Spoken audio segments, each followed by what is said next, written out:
Hi everyone, I'm here today to talk to you about section 11.2, which is all about a hypothesis test about the difference in two means or two averages. So a lot of this is going to kind of sound very similar, as I keep saying. It's like kind of more of the same, right? So we're doing a significance test for the difference between two population means. So if our hypothesis is that there's a difference between these two means, so we want to test to see, is there a difference between the two means? Our null hypothesis, we're going to kind of assume that there's not a difference between the two means. So in other words, our null hypothesis is going to be that mu1 minus mu2 is equal to 0. There's no difference, or in other words, the two means are equal to each other. So our conditions, these should look really familiar. You've seen these now lots of times. But our first condition, the data either have to come from two random independent samples, or if not, then it came from an experiment in which the two groups were randomly allocated. If we have data that came from two independent random samples, then we have to check this 10% condition. If our data came from an experiment in which the groups were randomized, then we don't need to check this condition. And then finally, we need to make sure that the sampling distribution is approximately normal. In order to do that, we need to check each of the two individual samples. And so if the populations themselves are both normal, then we can assume the sampling distribution is normal as well. But if the sample size is big, greater than 30, then we can also assume that the sampling distribution is approximately normal. But sometimes the sample size is going to be smaller than 30. So what we can do, as you've seen before, is make a quick graph or sketch of the sample data. So we can use our calculator to make a histogram, a box and whisker, or we can make a dot plot. And if we don't see any strong skewness or outliers, we can assume that our sampling distribution is going to be approximately normal. And we have to do that for both samples. All right, so let's look. Has the mean number of hours Americans work in a week changed? One of the questions on the General Social Survey asked respondents how many hours they work each week. Responses from random samples of employed Americans were recorded for 1975 and then also in 2014. So here's our summary data. Do these data give convincing evidence at the alpha equals 0.05 significance level of a difference in the true mean number of work hours per week for Americans in 1975 and 2014? So we're going to state appropriate hypotheses. So listen, we can see that the averages are different. In 2014, there was a higher or a greater mean number of hours worked than in 1975. But that's not going to dictate our hypotheses. Our hypotheses are going to be dictated by the question. Remember, we've talked about that a lot. So the question is there a difference in the true mean number of work hours per week? So our hypotheses are these. Our null hypothesis, we're going to assume that there's no difference. So mu1 minus mu2, or you could say mu 2014 minus mu 1975 is 0. And our alternative hypothesis is that the difference is not equal to 0. I defined my two mu's, right? And when I define my mu's, I'm referencing the true mean, like the population mean number of hours worked by all Americans in each of those years. Now we're going to part B, check the conditions for performing the test. So my data came from two independent random samples, and they were independent. They were both random. They told us that in the paragraph, right? So because of that, I need to check the 10% condition. It's probably safe to assume that 764 is less than 10% of all Americans that worked in 1975, and 1,501 is less than 10% of all Americans working in 2014. So that condition is met as well. And then we need to check to make sure that our sample is big enough, or that we have a normal our sampling distribution is approximately normal. In this case, both of our samples are much bigger than 30. So that condition is met as well, just based upon those numbers. So we've seen this formula before. Now let's talk about the actual test. How do we run the hypothesis test? We know we need a standardized test statistic, and it's going to be in this format: statistic minus parameter divided by the standard error of the statistic. So in this case, remember when we talk about means, we don't know sigma. We don't actually know the population standard deviation. So we can't quite use a normal distribution. Instead, we're going to use a t statistic. That's your standardized test statistic. You just have to know that. And then in the formula here, the statistic, we're testing about the difference between the two means. So we're going to subtract the two means. The parameter, we're assuming that that difference is 0, right? That was our null hypothesis, that the difference was 0. So that's why that's 0. And then the standard error of the statistic. So this formula comes from way back, throughout this course. We're combining the two sampling distributions for the two different, in 1975 and in 2014. So to combine them, we need to add the variances. Even though we're finding the difference, the variances add, right? So this formula comes from that. And you don't have to have this formula memorized. I'm going to show you in just a minute how to build it from the formula sheet. So look, on my formula sheet here, if I scroll down, right, here's like the general formula. So standardized test statistic is equal to the statistic minus the parameter over the standard error of the statistic. That's your general formula. Again, you need to just memorize that this is going to be a t. You need to kind of know that the statistic is the difference between the two means, and the parameter, we assume that the difference is 0. And then if I scroll down, here's information about proportions. I'm not talking about proportions, so I'm going to keep going. Here's information about means, right? So two population means. Here's the standard error of the statistic. So there's the bottom of that formula, the bottom of the fraction, right? So that's how I build my formula. So next thing we need to talk about, because we're using a t statistic, is degrees of freedom. So with degrees of freedom, we always learned like n minus 1, right? Well, we can look at the two sample sizes and take n minus 1 for each, and then we want to be cautious, so we're going to err on the side of caution. So we can use the smaller number of those, or your calculator is going to spit out degrees of freedom as well. You can write that down option. Write down that option as well. So going back to that same example, Part A, explain why the sample results give some evidence for the alternative hypothesis. So in this case, we kind of talked about this already. There is a difference in the means. The two means in the 2 years were not exactly the same. So because the two means were not the same, or because the difference was not equal to 0, that gives us some evidence to say that the population means weren't 0 as well. But the question is that difference in the two x bars just because of sampling variability? Did it just happen because of sampling variability? Because remember, every time we sample, the difference is not going to be exactly equal to 0. It'll be centered around 0. It won't be exactly equal to 0. Or is this difference of 2.94 statistically significant enough to say that we really think that the alternative hypothesis is true? So now we're going to calculate the standardized test statistic. That's our t, right? That's that formula we just built.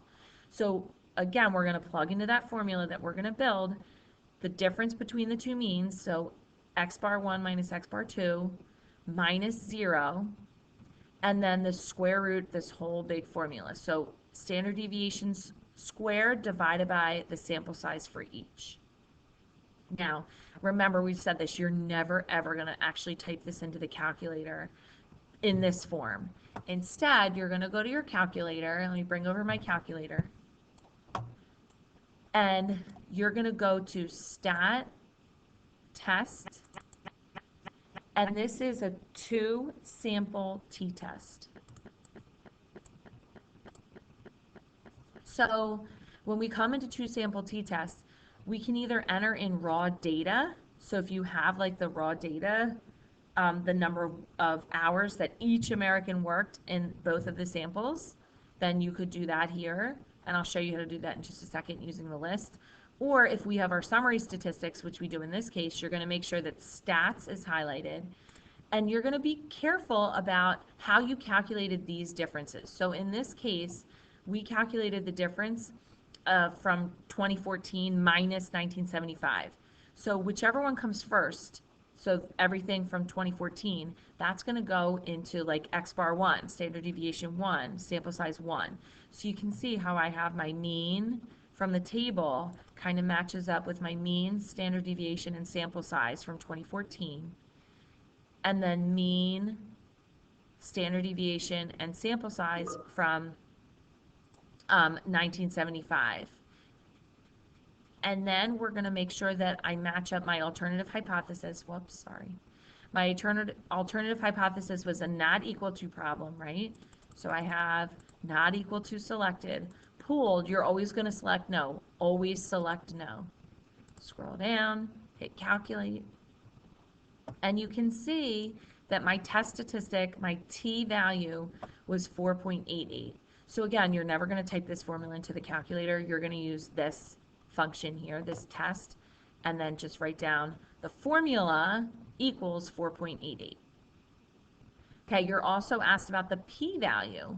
So the p-value is given to you on the calculator as well. Look, it says p equals 1.158, blah, blah, blah, e to the negative 6. So again, we talked about this in class previously too. But this is scientific notation, right? So this is 1.158 times 10 to the negative 6. So in other words, it's like 0.0000115, right? So teeny tiny. This probability, this p-value is really, really teeny tiny, really close to 0, right? So let me come back here. We calculated the standardized test statistic. Now let's write down the p-value. So the p-value, that teeny, teeny, tiny value. But remember, we need this picture that goes with it, okay? So my picture that goes with it, this was a 2-tailed test because the null alternative hypothesis was a not equal to problem. I mark off my t of 4.88 and then symmetrically t of negative 4.88. My degrees of freedom from the calculator, which I don't think I mentioned that. If I pull over my calculator again, my calculator said degrees of freedom, I could use 1,660.58, right? I can mark that down. Or I could use the smaller of n minus 1. So I could have also written that my degrees of freedom is 763. Either of those is equally correct and acceptable. The other thing I want to show you really fast, just to remind you from the table, you could have used the table to find your p-value. So I'm going to scroll down and make this bigger. I'm going to scroll down to my t-table, right? So my tail probability, or I'm sorry, my degrees of freedom was over 1,000, right? Or at the minimum, 763. So let's go with the 763. So 763, the only option I have on my table, because you never want to use a larger degrees of freedom, so I'm going to go down to 100 degrees of freedom, right? And my t was, my test statistic was, what was it again? 4.88, right? So on the 100 over to 4.88. So if I go all the way across this table, it never even gets that high, right? So I'm going to use this t and scroll up. So my p-value, I could have also used the table to write down that my p-value was 0.0005. So that's kind of far off from the p-value that they kind of gave us here. But either way, it doesn't matter because both of those p-values are teeny, teeny, tiny. And in part C, what conclusion would you make? They're both small enough, close enough to 0, or in other words, less than our alpha value of 0.05. In both cases, we would say that we are going to reject HO and say that we do have convincing evidence that there is a difference in the true mean hours worked by Americans between those 2 years. So this test tells us just that there's a difference, right? Make sure your conclusion matches up with your alternative hypothesis. All right, so to kind of formalize everything, here's our test statistic. We're going to only use this test statistic once those conditions that we reviewed earlier are met, right? So let's look at another example. Does increasing the amount of calcium in our diet reduce blood pressure? So examination of a large sample of people revealed a relationship between calcium intake and blood pressure. Such observational studies do not establish causation. Researchers therefore designed a randomized comparative experiment. That's probably going to be important, right? The subjects were 21 healthy men who volunteered to take part in the experiment. They were randomly assigned to 2 groups. 10 of the men received calcium supplement for 12 weeks, while the control group of 11 men received a placebo pill that looked identical. The experiment was double-blind. Let's take a second to talk about what that means. Just as a quick review, double-blind means that the men taking the pill don't know which one they're taking. They don't know if they're taking calcium or placebo. Also, the doctor that, essentially handed them the pill and kind of then takes their blood pressure or measures their, response variables afterwards, they also don't know which treatment the men were using, if it was a placebo or if it was the actual calcium. They then turn over all of their kind of data about these men to like the researcher who's kind of like behind the scenes. So this researcher never really interacts with the subjects directly, and the researcher knows which pill each person took, so they can then kind of like analyze the data. That's what double blind means. Anyway, let's continue. So the response variable is the decrease in systolic, the top number on your blood pressure, for a subject after 12 weeks in millimeters of mercury. An increase appears as a negative number. So an increase in blood pressure is a negative number. So here's the data. So we can kind of say then that if your difference is 0, then your blood pressure was the same before and after, right? So take a minute, look at the data. You can see the differences from the calcium group and the placebo group. So the question A, do the data provide convincing evidence that a calcium supplement reduces blood pressure more than a placebo on average for subjects like the ones in this study? So let's think about it. We want to see, does the calcium reduce blood pressure? And remember, an increase appears as a negative number, okay? So keep that in mind. So when we state our hypotheses, we don't want an increase, we want the decrease, right? This question specifically says, does it reduce blood pressure? So in other words, is the difference positive? We want the difference to be greater than 0. And again, we defined our mu's here. And they don't give us an alpha level. They don't tell us what to use. So we're just going to decide what you want to use. In this case, we're going to use alpha equals 0.05. That's always a safe number to use if they don't tell you what alpha to use. But you could have used 0.01, you could have used 0.08, you could have used 0.10 would be fine, but something that kind of makes sense and is reasonable. So now let's check our conditions. We're going to do a 2-sample t-test because these 21 subjects were randomly assigned or randomly allocated to the 2 different treatments. They did not come from 2 independent SRSs, right? So we don't have to check our 10% condition. And then we need to check to see if the sampling distribution is going to be approximately normal or not. In this case, both sample sizes were smaller than 30, right? And we also don't know what the population looks like. So what we're going to do is we're going to take these data and we can make 2 different dot plots. Or you could kind of enter them into your calculator and make a histogram or a box and whisker and sketch that as well. But when I look at these dot plots, I don't really have any obvious skews. I don't really have any big obvious outliers. So we're just going to say that the dot plots look like they could be, or could tell us that the sampling distributions are approximately normal. All right, so now we're going to actually run the hypothesis test. So we need to, first of all, get some summary data. So we're going to enter all of this data into the lists in our calculators.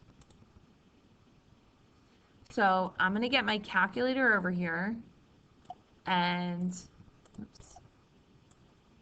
Let me get my calculator over here, and I'm going to go into Stat, Edit, and I'm going to enter my data into L1 and L2 or whatever list you want to, okay?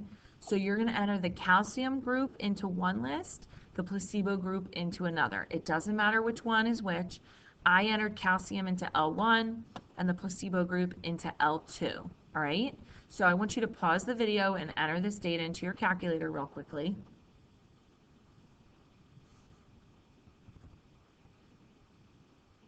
So after you enter the data into your calculator, we can then second quit, stat, calc, and we could run two variable statistics on, let me change this to L1 and L2 because that's where my data is. Oops. Sorry. So my apologies. I'm going to get one variable statistics, sorry, of L1. Here's my mean, my standard deviation, my sample size, all that good stuff. For this was L1, so this is my calcium group. So you can see that this kind of matches up with what we have written down here. And then I don't need the rest of this Q1 and all that stuff. Let me go to stat, calc, one variable statistics of L2.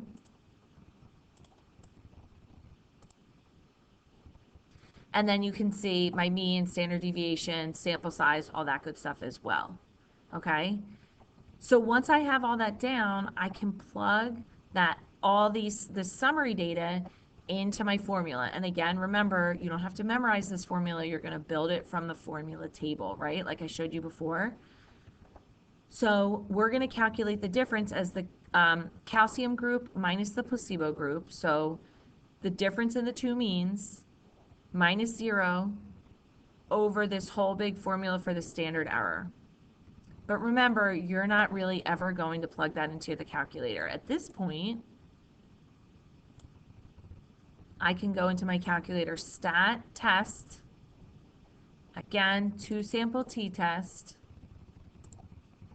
and this time, my data isn't summary statistics. Well, I do have these summary statistics now, I could type in, but I actually have all the raw data in lists. So instead, I'm going to scroll over and hit data, okay? Make sure that's highlighted. So all of my calcium group is in L1. All of my placebo group is in L2. Leave these both at 1 and 1. Your null hypothesis. So my null hypothesis, let me go back a second, is that the difference calcium minus placebo is greater than 0, right? So the difference, L1 is calcium, has to be that L1 is greater than L2, or mu1, I should say, is greater than mu2. So highlight that one, always select no for pooled, scroll down, hit calculate, and let me come back to this other screen. So you can see that the calculator is going to give you your t-value, your test statistic, 1.603 or 1.604, excuse me, when I round, right? So I write that down. I write down the formula. I don't need this middle step here. Really, you don't have to write this. You can omit that part. Equals 1.604. The other nice thing about when you run this test and you enter in the data into lists is that down at the bottom of the screen, you can see here, this kind of spits out the X bar, the standard deviations, and the sample sizes. So really, I didn't have to necessarily do my one variable statistics to write down all that summary data. I could have just done that here. So now that I have my test statistic, I need to find my p-value. And again, I wouldn't really use the table. I would not use anything other than, let me get back to my calculator, anything other than this two sample t-test that you use on the calculator. So your p-value is 0.0644, right? And if I draw my picture here, this is my t distribution with, I can use my calculator degrees of freedom, this 15.59, or I could use the smaller sample size, I think was 10, right? Let me scroll down just to double check. Yeah, my sample sizes were 10 and 11, so I could use my degrees of freedom is equal to 9. I could label that. But here's my t distribution with this degrees of freedom, and I have 0 and -1, 2, 3, +1, 2, 3 standard deviations marked off. I have this rejection, or my p-value region, this shaded area is my p-value. I have that all shaded in. There's my picture, and therefore I can just say that my p-value is 0.0644.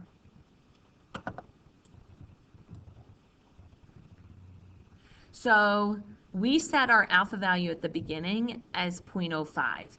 So in this case, our p-value is greater than that, right? Because of that, I failed to reject HO. So this tells me that we do not have convincing evidence that the true mean decrease in systolic blood pressure is higher for men who take calcium than men who take a placebo. I just want to mention two things. Number one, this is in context. My conclusion is in context. It's referring to the population, so men, all men. It doesn't say men in the sample, right? The other thing is, if in the beginning of this problem, if I had said that my alpha was something like 0.10, right? If I had set my alpha level as 0.10, then my conclusion would be really totally different. It would be the opposite. My p-value is 0.064, which is less than 0.10, right? And then I would say that I do have evidence to reject HO. So my point being is that your conclusion has to line up with everything else that you've done. The alpha level that you've set and everything else, okay? It has to be in conclusion. So if, like, you know, if this was a quiz question and one person says alpha is 0.05, so fail to reject HO, and the person next to you could say alpha is 0.10 and reject HO, you could have two totally different conclusions and both be 100% correct. But you have to state that alpha level. So now let's interpret this p-value. So remember the p-value, think back to that picture that we drew. That was our sampling distribution. So remember, assuming that the difference, because that's the whole point of hypothesis testing, we're making this assumption that HO is true. So assuming that the difference is 0, there's essentially a 6.4% chance or a 0.064 probability of getting a difference in the mean blood pressure reduction for the two groups of what we found. So the difference was the two averages, hold on, let me bring this back here. The two X bars were 5 and -0.277, right? Or greater just by chance involved in the random assignment. So remember, because of like sampling variability. All right, so we talked already about using the calculator. You can kind of pause this if you want to kind of review that, but I'm going to click through here. So going back to the work week, we just entered in the summary statistics. So this is just essentially saying, always use the calculator. Don't type in those formulas by hand. They're difficult. It's easy to make mistakes. Just use the calculator. Just to talk about, remember I told you on the calculator, always select no for pooled. So essentially, what pooled means, it's all about the variances. It's about like the population variances. We're kind of assuming that the variances in the two populations are not the same, or in other words, they're unequal. All right? If they were the same, so if the variances in the two populations were equal, then we could do what's called pool in order to calculate our test statistic. But like we said, we're always going to kind of assume that they're unequal, and where it says pooled, we're just going to always select no. So moving on, kind of switching gears just a little bit. Sometimes, and this should sound familiar, we've done this before, but sometimes we want matched pairs. We have done like a matched pairs experiment in which our data, it looks like we have two sets of sample data, but it's really two sets of sample data on matched pairs. So in this case, we're going to say that the difference, the mean difference, is something other than 0. So conditions. So first condition is that our paired data come from a random sample or, again, from a randomized experiment. If it came from a random sample, we need the 10% condition. If it came from a randomized experiment, we don't. And then, again, like always, we need to check that normal or large sample condition. And we might need to do that with a graph if we have a sample size less than 30. So now listen, keep in mind, it looks like we have two sets of data, but really we have data that we're going to find the difference between, because this is like paired data. So our test statistic is not going to be the difference between the two means. It's going to be the mean of the differences minus 0, and the standard deviation of the differences divided by the square root of n. So this is essentially a one sample t-test, but we're doing the one sample t-test on a difference. All right, so let's look at a quick example. Researchers designed an experiment to study the effects of caffeine withdrawal. They recruited 11 volunteers who were diagnosed as being caffeine dependent to serve as subjects. Each subject was barred from coffee, colas, and other substances with caffeine for the duration of the experiment. During one 2-day period, the subjects took capsules containing their normal caffeine intake. During another 2-day period, they took placebo capsules. The order in which subjects took caffeine and the placebo was randomized. At the end of each 2-day period, a test for depression was given to all 11 subjects. Researchers wanted to know whether being deprived of caffeine would lead to an increase in depression. The table displays data on the subjects' depression test scores. Higher scores show more symptoms of depression. So take a minute, look at this table. We have 11 subjects, and these were their different depression scores depending on they had caffeine or not, the placebo. So this is paired data because these are not independent samples. They depend on each other. You know, they're dependent on the person. So again, these are not independent. So we can't do a 2-sample test. So instead, we're going to do what's called a matched pairs or a 1-sample test. So the question is, do the data provide convincing evidence at the alpha equals 0.05 significance level that caffeine withdrawal increases depression score on average for subjects like the ones in the experiment? So first thing you're going to do, get this data into your calculator. So pause here, and I would get your caffeine data into L1, your placebo data into L2, or whatever list you want to use.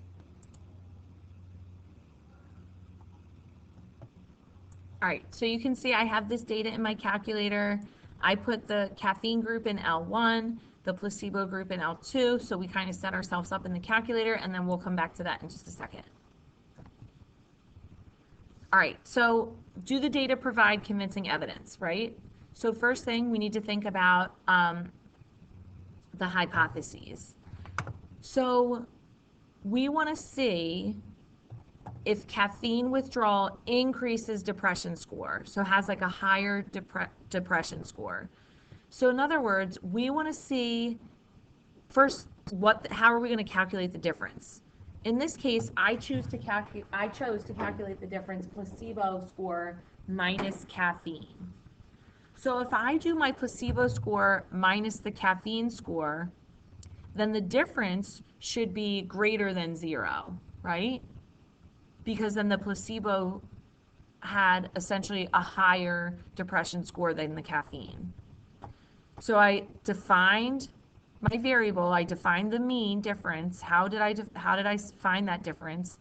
And I set my alpha 0.05, right?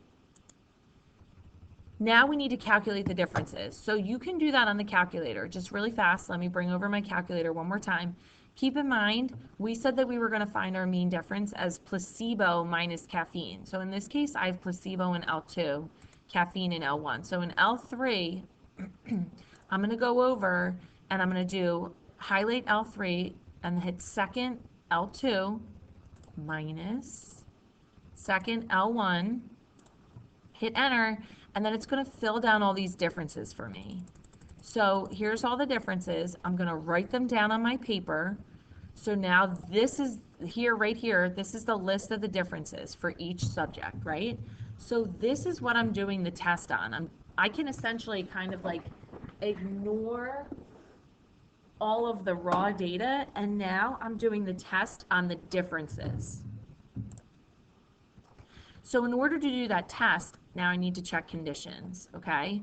So this is like essentially a one sample t-test, but it's on paired data, right? So in this case, the researchers randomly assigned the treatments, placebo then caffeine or caffeine then placebo. So they were split into groups essentially by randomly allocating them. So I don't need to check the 10% condition, but I do need to check to see because the sample size is only 11, I do need to check to see, do I have any strong skews or anything like that in my data? So remember, my data is really now in L3. The data that I'm actually analyzing is in L3. So I can quickly go in, make a histogram, but let me go down, change this to second L3, and then zoom, stat, option 9. So this is what my differences look like. This is what my box and whisker are going to look like, okay? So I don't really have any skews or big outliers or anything like that. So that condition is essentially met. So now I actually go through and do the test. This is what we have to write down. Remember, I'm doing the test on the differences. So this is essentially like a one sample test. So I'm going to go in back to my calculator and stat test. This is a one sample t-test. And I have my data in. I don't have summary statistics yet. So I make sure that I hit enter there. And I want to see, is the mean something other than 0, right? My data now is in L3, don't forget, right? And my hypothesis, this was, I think we said a greater than problem, right? If I go back to my alternative hypothesis, yeah, I just wanted to double check that. But this is a greater than, so I'm going to make sure that's highlighted. Scroll down, hit calculate, and it does all of the number crunching for me. And when I do this test, it's going to spit out the summary data for me as well. So it's going to tell me what my X bar, my sample mean and sample standard deviation are as well, right? So I can plug these into my formula. 7.364 minus 0 over 6.917 is my sample standard deviation, divided by the square root of 11 equals the t, which is 3.53, right? Degrees of freedom, the sample size minus 1, so 11 minus 1 is 10 degrees of freedom. And I'm going to move my calculator now because I have everything I need from that. So my picture, this is what my picture looks like, my t distribution with 10 degrees of freedom. I mark off my t of 3.53, and my p-value is this shaded region over here. And my calculator told me Let me bring this over here one more time. But my calculator told me that my p-value was 0.00272, right? So from the calculator, 0.0027. So we set our alpha to be 0.05, that p-value is less than alpha, so therefore we do have evidence to reject HO and say that we think that the caffeine withdrawal does increase depression test scores on average for subjects like the ones in this experiment. So in other words, my conclusion is about like what would happen in the whole population. So just a quick recap, 2 sample T procedures, when we essentially do a two sample t-test, they require data that come from 2 different independent random samples from 2 different populations, or they came from a randomized experiment when we take our experimental subjects and randomly allocate them into 2 groups. On the other hand, the paired T procedures, that's what we just did, that's when we have paired data. So essentially when we have like 1 random sample or a randomized experiment, but in which the data is paired. So in other words, each subject received both treatments, kind of like the example we saw. So just a quick caution, the proper inference method depends on how the data were produced, right? It's not essentially, do I have 2 lists? No, it's how were those 2 lists created. So we're just going to take our last few minutes here and look at the differences. How do I know which method to use?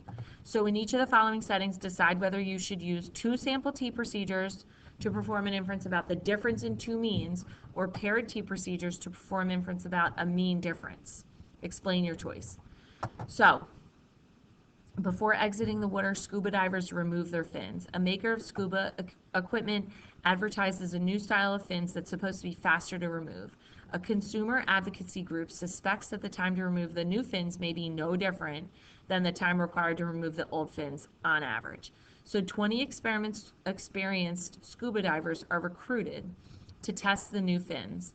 Each diver flips a coin to determine if they wear the new fin on the left foot and the old fin on the right foot, or vice versa. The time to remove each type of fin is recorded for every diver. So in this case, we have like 2 sets of data. We have the time for the new fin, we have the time for the old fin, but think about how the data is produced. In this case, each diver is essentially doing both things. And like kind of like a lurking or a confounding variable would be maybe some divers are just like quicker in general at taking off any type of fin, you know? So therefore, these are not independent data. We're going to use a paired T procedure. So we're going to calculate the differences in the timing for each individual diver, and then we're essentially going to do like a 1 sample T test. All right, here's another example. To study the health of aquatic life, scientists gathered a random sample of 60 white piranha fish from a tributary of the Amazon River during 1 year. The average length of these fish was compared to a random sample of 82 white piranha from the same tributary a decade ago. So we have 2 sets of data, but where did the data come from? It came from 2 independent samples, a decade ago and now, right? Those are, I can assume, are 2 independent samples. So we would do a 2 sample T procedure and we would find the difference in the 2 population means. So can a wetsuit deter shark attacks? A researcher has designed a new wetsuit with color variations that are suspected to deter shark attacks. To test this idea, she fills 2 identical drums with bait and covers one in the standard black neoprene wetsuit and the other in the new suit. Over a period of 1 week, she selects 16 2-hour time periods and randomly assigns 8 of them to the drum in the black wetsuit, and then the other 8 are assigned to the drum with the new suit. During each time period, the appropriate drum is submerged in waters that sharks frequent, and the number of times a shark bites the drum is recorded. Fun. So how were these data produced? Again, I have two sets of data. How were they produced? They came from, in this case, a randomized experiment. It wasn't two different SRSs from two populations, right? We designed an experiment, but we allocated, the 16 time periods, 8 to the new wetsuit, 8 to the old black wetsuit, right? So because the data come from two groups in a randomized experiment, this is a two sample T procedure. It's not paired data, in other words. So that's it for our section 11.2. Thanks for listening. Thanks for watching. Have a great day.